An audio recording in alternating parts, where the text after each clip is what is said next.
Marché central de Kolda, des clients se mettent en file indienne à l'entrée, d'autres à l'intérieur attendent leur commande. Pendant ce temps, l'odeur de la viande grillée pique nos narines. Nous sommes chez Masta.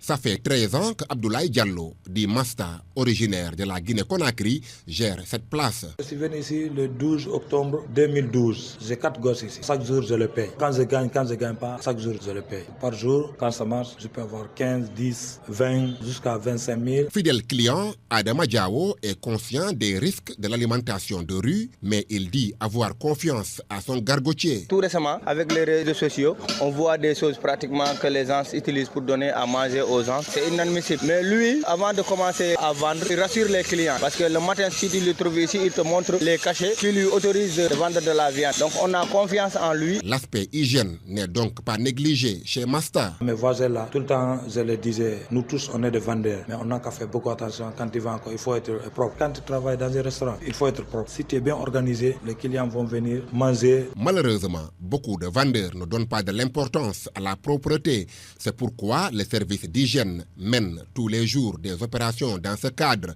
Capitaine Aliou Faye, chef de la brigade régionale d'hygiène. Chaque jour que Dieu fait, les éléments descendent sur le terrain pour contrôler la salubrité des aliments qui sont vendus dans la rue, dans les carcottes, dans les écoles, dans les marchés, dans les rues. On met les aliments à même le sol, et ce qui est formellement interdit. D'après le capitaine Faye, les récalcitrants s'exposent à des peines. C'est une amende forfaitaire qu'on afflige aux contrevenants. Malheureusement, cette amende n'est pas trop salée, mais nous ne pouvons absolument rien. Bon, c'est le code qui le dit, nous nous limitons au code. Maintenant, ce que nous privilégions, nous, c'est la sensibilisation. Selon l'Organisation mondiale de la santé, les aliments contenant des bactéries et autres virus sont à l'origine de plus de 200 maladies. Ils sont également responsables de plus de 2 millions de décès par an. Djiba Diaw, Kolda, pour Radio Sénégal.